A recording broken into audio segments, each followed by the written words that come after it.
je rentrais en Martinique en 2007. Je me disais, mais comment habiter en Martinique?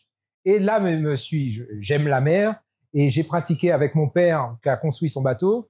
Et je me suis dit, mais ouf, on a un littoral formidable et pourquoi pas vivre sur l'eau?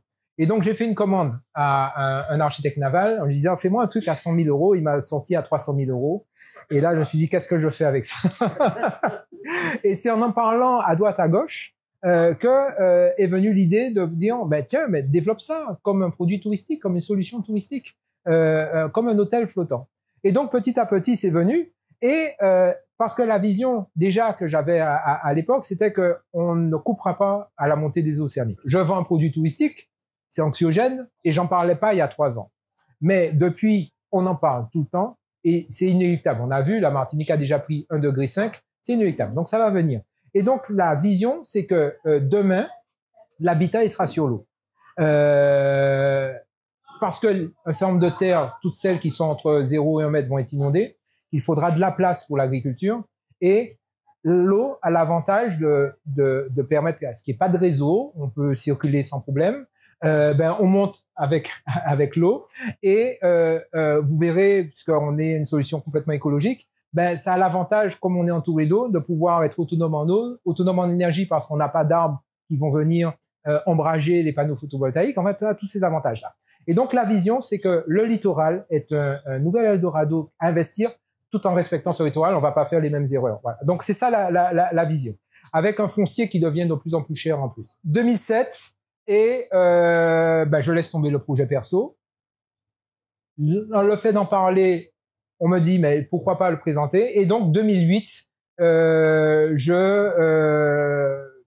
commence à investiguer, à faire un projet, non pas pour moi, mais pour offrir à l'industrie touristique.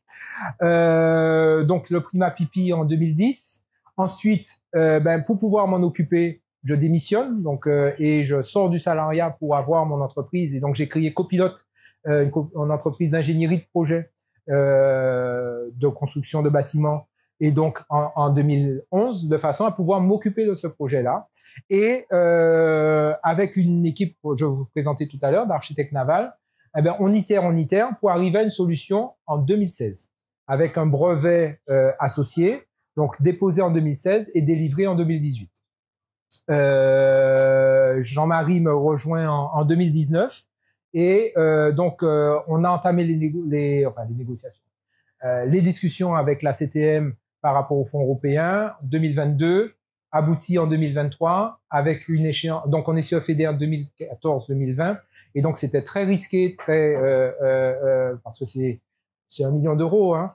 Donc en fait, cofinancé par la CTM FEDER, on était en fin de programme et il fallait pas se rater.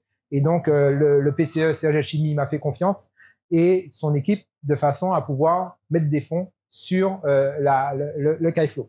Donc, on a construit en 2023, mis à l'eau en 2024 et il est là présent devant vous.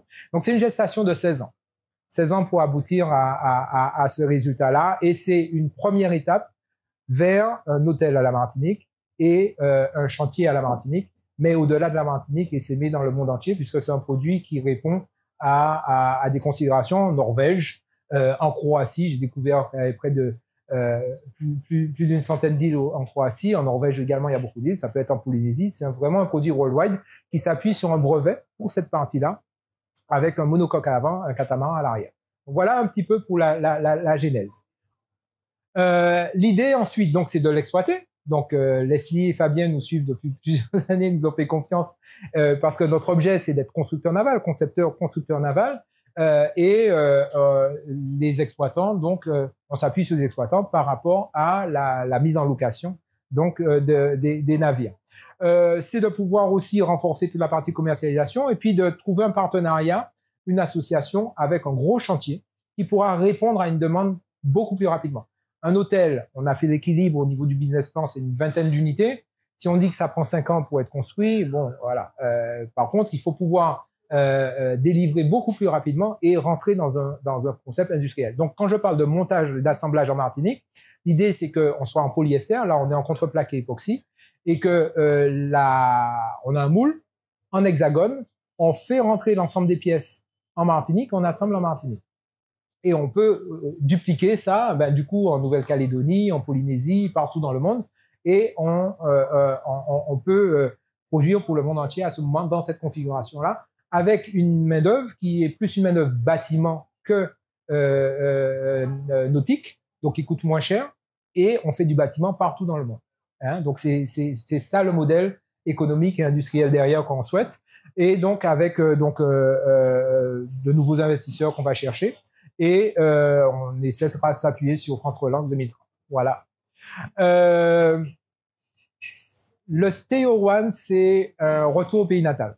Hein. Donc pour moi, son vrai baptême, c'est maintenant. Bien qu'il ait été mis à l'eau, il était construit à Nantes, mis à l'eau à La Rochelle. Voilà, c'est un retour au pays natal avec l'idée, comme je vous ai dit, de pouvoir essaimer un petit peu partout. Alors, l'architecte qui m'a vendu le projet à 100 000, qui est devenu à 300 000, et puis c'est Gilda Plessis. Je suis un fidèle Gilda, malgré ses approximations, est un créatif. C'est lui qui a, par rapport au cahier des charges, fait ce jet-là, qui a donc la partie et qui a dimensionné le navire. Franck Darnay, donc c'est le designer. Il était important d'avoir un design et une ergonomie associée à la recherche. En fait, l'idée, c'est de pouvoir accueillir des terriens sur un environnement maritime avec un navire qui est réglementairement un navire, réglementaire, pour ne pas avoir de problème d'autorisation. Donc c'est pas une barge, c'est un navire. Un navire, c'est un objet flottant qui répond à un certain nombre de normes et qui se déplace de manière autonome. Donc vous verrez, il y a une motorisation. Et par contre, contrairement à un navire, on a mis la valeur sur le confort et l'habitabilité, et on a mis bien moins de valeur sur la navigabilité, parce que c'est pas l'objet pour ce programme-là. Il est exploité de manière immobile, donc statique, STI, d'où le nom STIO, O par rapport à HiFlow, et le client ne se déplace pas avec. Par contre, par exemple, nous, on est allé de La Rochelle à La Palisse de manière autonome. On est sorti, on n'a pas fait bien grand, hein, le cargo, il a fait la transat, hein. Il a traversé l'Atlantique, hein, le STO, mais il était sur un cargo et en fait, on l'a débarqué là. Donc voilà. Donc on pourra aller dans de bonnes conditions à Fort-de-France, mais avec les vagues, ça sera compliqué de revenir. Donc son programme, c'est vraiment de pouvoir rester dans un lieu et de pouvoir apporter du confort et dans ce lieu-là. Voilà pour l'équipe. Notre avis storyboard avec Emmanuel qui est ici présent. Donc je remercie de pouvoir nous avoir accordé. On se réunissait à peu près une fois tous les 3 mois. Accorder son temps. Le temps, c'est précieux. Je découvre plus je vieillis, plus le temps est précieux. Donc Emmanuel sur la partie communication, Olivier Teboul sur la partie finance, Philippe Eadi, membre de contact sur la partie immobilier, Karine Wakami sur la partie tourisme, avec qui on a travaillé, puisque Karine est installée au Canada maintenant, beaucoup en visio, et Douglas, qui va venir tout à l'heure pour la partie plaisance. Donc, ça nous a permis d'avoir l'ouverture, la fraîcheur, la critique bienveillante, et ça, c'est extrêmement précieux. Vous dire, est-ce que tu as pensé à ci, est-ce que tu as pensé à ça? Ça, c'est bien, mais ça, regarde un petit peu plus dans le détail. J'ai des doutes sur ça. Et donc, ça nous a enrichi énormément. Et c'est un peu ça, l'enseignement, je disais ce matin. En fait, on n'a jamais raison tout seul, même quand on a raison. Et ça veut dire qu'en fait, pour faire un projet comme ça, ça a impliqué des centaines de personnes au final. Et chacune, finalement, a adhéré. Si j'avais été tout seul, bon, pas t'écrire rien, même si je suis convaincu d'avoir raison. Mais il faut rassembler ce qui est pas et ça a été ça. Et donc, la vie storyboard a été le premier cercle, on va dire, qui a catalysé. Et donc, mon objet a été de pouvoir, donc, au niveau de l'équipe de construction, de pouvoir chercher ces différentes compétences. Si ça a pris autant de temps, c'est aussi parce qu'il a eu du mal à trouver les financements au démarrage. Parce que quand il est allé voir les banquiers lui ont dit, bon, c'est qui les concurrents? Jean-Marc, écoutez, il n'y a pas vraiment de concurrents, des habitations sur l'eau, aujourd'hui, ça existe pas. Aujourd'hui, en 2010-2012, ça n'existe pas. Heureusement, entre-temps, il y a des concurrents qui sont implantés. Donc, il y a eu notamment l'Aqualodge en Martinique. L'Aqualodge, c'est en haut à droite pour ceux qui connaissent pas, mais ici, je pense qu'on est bien placé pour connaître. Antenea, c'est les petites soucoupes volantes, donc qui ont commencé de se vendre notamment dans les Dubaï, les Émirats Arabes Unis, des endroits comme ça.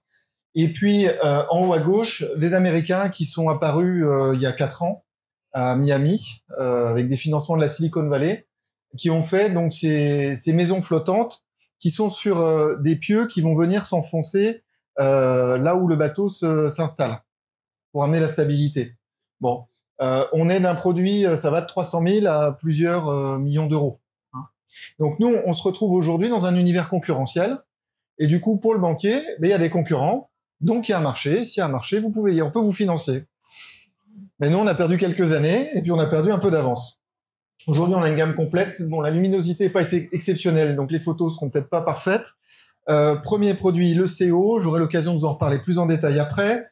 Mais pour répéter des choses qui ont déjà été un petit peu dites, on est parti du constat, vivre sur l'eau, on n'a pas besoin d'un produit qui soit navigant, affiné pour pouvoir consommer le moins possible quand il se déplace. On a besoin d'un produit où on ait des volumes, on ait de l'espace, où on ait du confort. Donc on a des pièces parallélépipédiques, on a 2 mètres de hauteur sous plafond partout, vous verrez tout à l'heure. Et quand on a présenté le bateau donc au Salon du Grand Pavot à La Rochelle, on a eu beaucoup de marins qui sont venus sur le bateau, et notamment des marins qui nous ont dit, vous savez, moi, ma femme, elle voulait pas monter sur le bateau parce que sur mon bateau, elle veut plus monter à bord parce qu'elle me dit, quand on descend dans les soutes, on descend à la cave. Et là, les épouses, elles ressortaient de la visite et elles nous disaient, bah vous, je veux bien monter sur votre bateau parce qu'il est beau, il est lumineux et on descend pas à la cave. Le design, vous aurez l'occasion de le découvrir tout à l'heure. Beaucoup de gens nous ont dit qu'il était beau, j'espère que vous direz pareil. Relativement épuré, mais très, à la fois bien pensé au niveau de l'ergonomie. On est sur une structure hybride, comme le disait Jean-Marc, catamaran monocoque, ce qui nous permet d'avoir aussi beaucoup de stabilité. C'est important quand on vit à bord d'un bateau que ça tangue pas dans tous les sens. Et vous allez voir, même si on est assez nombreux tout à l'heure, que le bateau il bouge pas, alors qu'on va être nombreux à bord. C'est un bateau qui est relativement compact. On est sur un bateau de 42 pieds, c'est-à-dire un peu moins de 13 mètres de long, un peu moins de 7 mètres de large. Et je pense que beaucoup d'entre vous ont eu l'occasion de monter sur de nombreux bateaux. Vous serez surpris de voir la taille des cabines qu'on peut mettre dans ce volume de ces dimensions de bateau-là. Et puis avec un faible tirant d'eau. Alors ça, c'est important. Tout à l'heure, on parlait de lieu de vie au mouillage. Moins de 50 cm, c'est 45 cm de tirant d'eau. Un des grands enjeux qu'on a, il est lié aux marinas. Les marinas, si on prend l'Europe, les bateaux, il faut qu'ils soient au port pour être protégés. Les ports, ils sont pleins. Et les listes d'attente sont souvent de 2, 3, 4, 5 ans.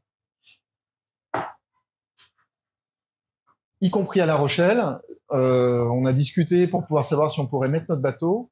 Et de facto, de fait du faible tirant d'eau et du fait de la vocation différente, les ports, ils ont des places pour nous, même s'ils n'en ont pas pour des bateaux traditionnels. Ça, c'est la première chose. La deuxième chose, si on regarde la moyenne d'utilisation d'un bateau, aux États-Unis, c'est 20 jours par an. Les ports, c'est des parkings. Et La Rochelle, c'est pire encore. On discutait avec le maître de port. Les bateaux, ils sortent 2 jours en moyenne par an. 2 jours par an. Donc, il n'est pas étonnant que sur le bord de mer, il y a des actifs. La marina, les actifs, c'est bien sûr le plan d'eau, c'est bien sûr les pontons, mais c'est aussi les commerces de proximité. Au Marin, on a la chance d'avoir une marina qui est très vivante. En France, notamment, les marinas, elles ont du mal à vivre parce qu'il n'y a pas assez de vie dans les ports. Et donc, on a des discussions avec un certain nombre de marinas, parce que là, on leur apporte un produit touristique, on peut même leur apporter un produit d'habitation, et on leur apporte un produit de rendement. Homologué comme un navire, ça c'est important pour le mouillage. C'est-à-dire qu'aujourd'hui, notre catamaran, il n'a pas besoin d'autorisation pour pouvoir se positionner, ni à Sainte-Nuce, ni au Robert, ni au François, ni nulle part. C'est un bateau. Il s'intègre très bien dans le milieu de la mer. Bon, je pense que vous l'avez quand même remarqué en arrivant, il vous a interpellé, mais il vous a pas choqué.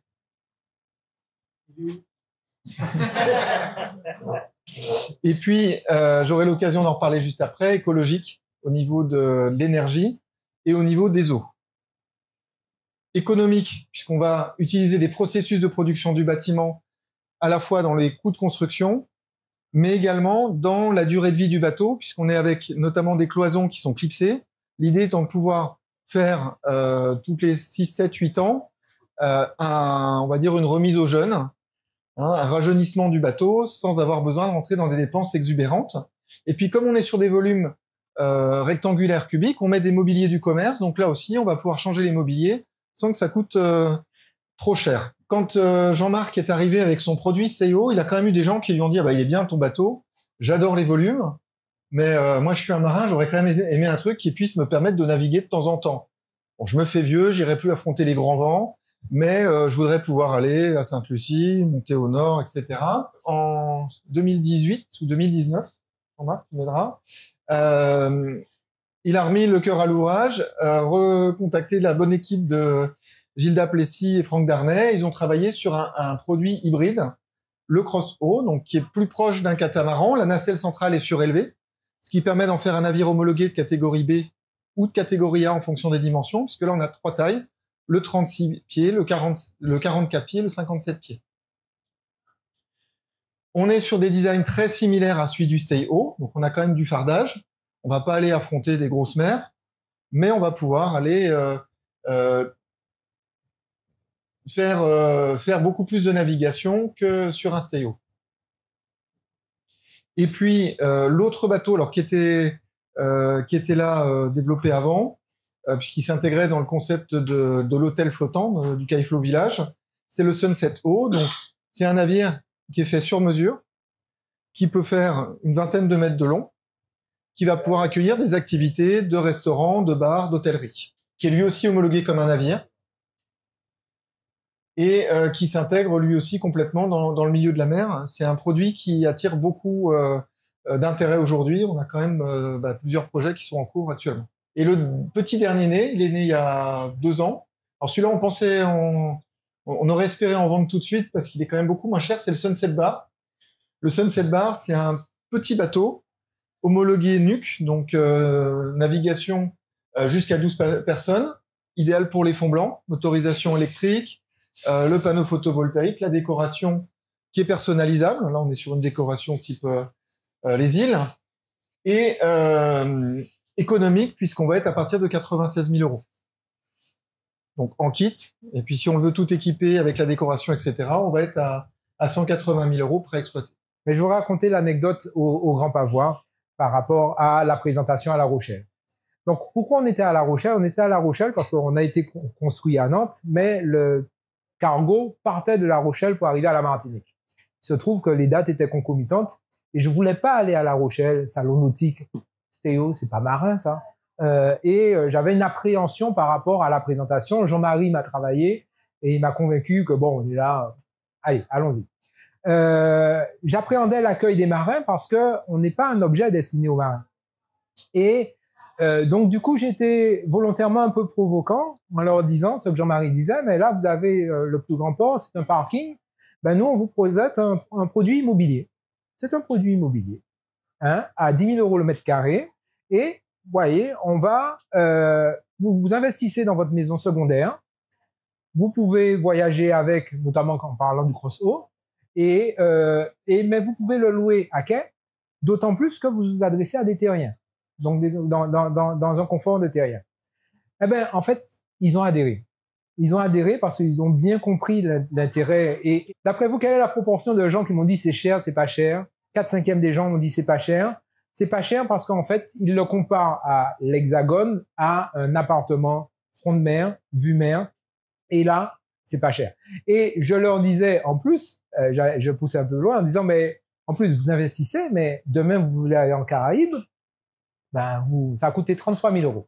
Ça a coûté 33 000 € de le faire transporter de La Rochelle à ici. Et en fait, vous pouvez transporter votre maison. Ça m'a beaucoup donné d'énergie parce que ça a validé l'acceptation des marins d'un tel produit dans leur environnement et leur compréhension d'un objet qui est d'abord conçu pour l'habitat et où ils pouvaient aussi naviguer, notamment avec le Cross-O. Et donc, comme Jean-Marie l'a dit, l'idée, c'est de pouvoir, donc du coup, dans notre business plan, investir les marinas et en faire des lieux de vie. On est sur 107 mètres carrés, on est autonome en eau, on recycle les eaux en fait. Vous verrez, on a une centrale de traitement, donc on est zéro rejet.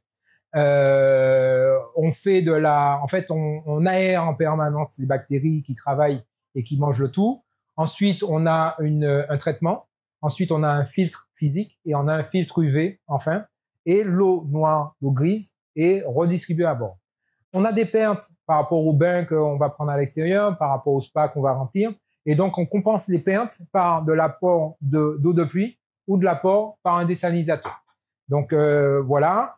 On est autonome en électricité, donc avec des panneaux photovoltaïques, un parc batterie. C'est surtout les batteries, en fait, qui dimensionnent, en fait, la capacité à être en autonomie. Là, on a à peu près un investissement de l'ordre de 30 000 euros de batterie.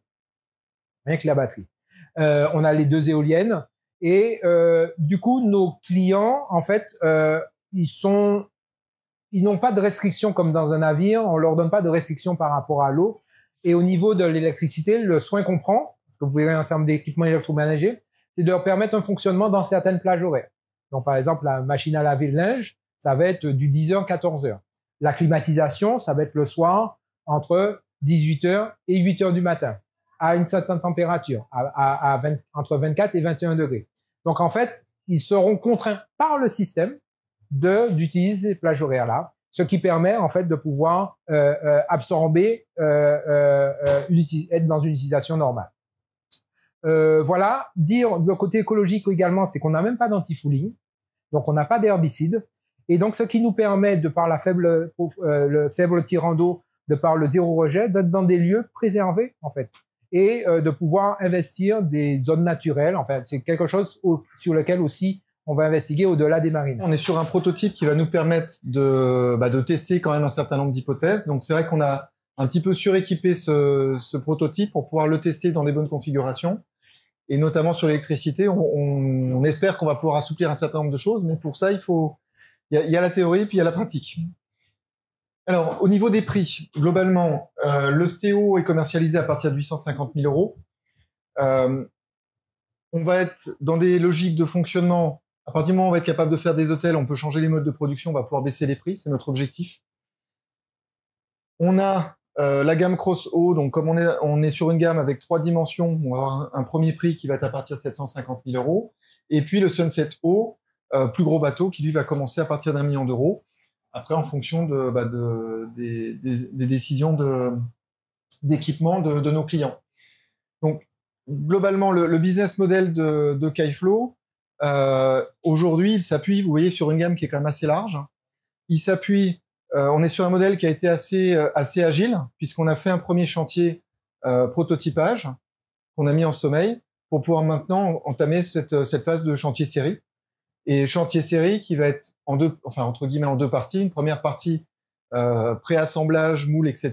Et une deuxième partie assemblage, ce qui nous permet je dirais, d'être relativement serein sur le futur et la poursuite de notre résilience, hein, puisqu'on en a déjà fait preuve de beaucoup.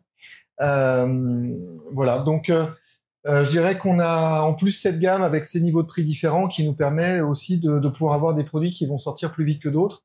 Et donc, de rassurer nos financeurs et nos banquiers. Voilà.